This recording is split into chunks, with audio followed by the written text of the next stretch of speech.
Leaders should be intentional in the way their message is delivered and make sure they understand how it's being received, because the two are very different.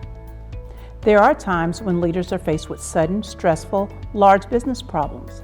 That said, these problems shouldn't be resolved with autopilot answers. The results are too significant. Leaders must act quickly, but also intentionally by understanding, analyzing, and evaluating the appropriate course of action. Follow up and adjust accordingly. Finally, when possible, feedback is always a good measure to gauge success.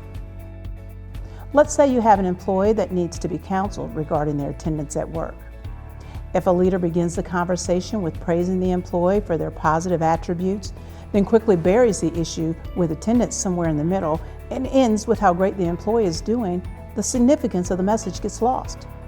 While everyone may walk away feeling good, the leader may have missed an opportunity to influence true behavior change.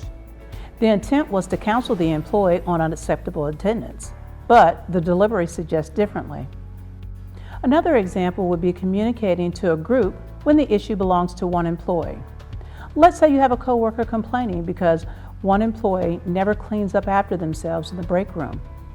Instead of being intentional and talking to the one employee, the leader puts out an email to the entire group about cleaning up after themselves.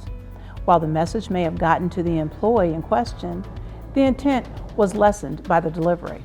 In addition, you now have coworkers feeling blame for an issue they didn't create. We can all hear the same words and take away a different meaning, which benefits no one. Intentional leadership requires leaders to get comfortable having uncomfortable conversations, because these conversations are always going to be necessary. When leaders become intentional in their communication style and approach, the positive impact on the organization can be enormous.